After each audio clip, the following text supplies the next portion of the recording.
ரொம்ப சின்னதா எனக்கு மறக்குது அப்படிங்கும்போது, எந்த ஸ்டேஜ்ல நான் டாக்டர போய் பார்க்கணும்? டக்குன்னு நம்ம ஃபோன் எங்கே வைக்கிறோம், வாட்ச் எங்கே வைக்கிறோம் அப்படின்றது வந்து மறந்துடுவோம். பட் ஒரு 2-3 மினிட்ஸில் நம்ம ஞாபகம் வந்துடும். நேற்று அங்கே வச்சோமே அப்படின்னு சொல்லிட்டு. பட் எப்போ அது ரொம்ப சிக்னிஃபிகண்ட்டாக அவங்க குவாலிட்டி ஆஃப் லைஃப்பை இம்பேக்ட் பண்ணுது. நிறைய பேர் பார்த்தோம்னாக்கா ஒருத்தர்கிட்ட மணியை கொடுத்துருவாங்க. ஒரு 10,000மோ 20,000மோ கொடுத்துருவாங்க. டக்குன்னு மறந்து போயிடுவாங்க. அடிக்கடி ஃபோனை மிஸ் பண்ணுவாங்க, இல்லை பர்ஸை மிஸ் பண்ணுவாங்க.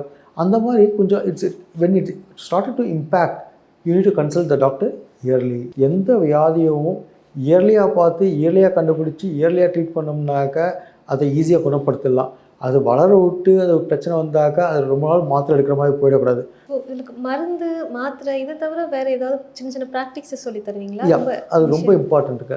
யோகா மாதிரியோ மெடிடேஷன் மாதிரியோ ரெகுலராக நாங்கள் அட்வைஸ் பண்ணுவோங்க. அது ரொம்ப மூளையை வந்து ரிலாக்ஸ் பண்ணுறது ரொம்ப அதிகம் important. Walking or any type of exercise தினமும் 40 நிமிஷம் வந்து நாங்கள் அட்வைஸ் பண்ணுவோம். எக்ஸசைஸ் தான் இந்த வியாதியை எந்த நரம்பு வியாதியோ இருந்தாலும் சரி அதை வந்து ஸ்லோ டவுன் பண்ணுறதுக்கு ரொம்ப இம்பார்ட்டன்ட். டயட் ரொம்ப முக்கியம். டயட்னாக்க மெடிடேரியன் டயட்னு சொல்லுவாங்க. அது பார்க்கின்சன்ஸ் வியாதியாக இருந்தாலும் சரி, அல்சைமர்ஸ் மாதிரி ஞாபகம் மறதியாக இருந்தாலும் சரி, நிறைய காய்கறிகள், நிறைய பழங்கள், நம்ம சிறுதானியங்கள்லாம் நிறைய எடுத்துக்கலாம்.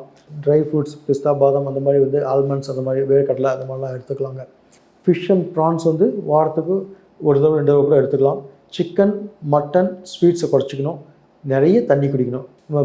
ஸ்ட்ராபெரி, ப்ளூபெரிஸ் அந்த மாதிரி கீரை வகைகள் நிறைய சாப்பிட்லாம். நிறைய சாக்லேட்ஸ், சிறுதானியங்கள் நிறைய முடிஞ்ச வரைக்கும் நேச்சுரலாக நிறைய எடுப்பதன் மூலமாக இந்த வியாதியை கண்ட்ரோல் பண்ணலாம்.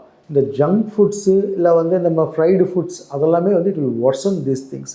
ஸோ அதெல்லாமே கொஞ்சம் வந்து நேச்சுரலாகவே அவாய்ட் பண்ணிக்கிறது ரொம்ப நல்லதாக இருக்குங்க.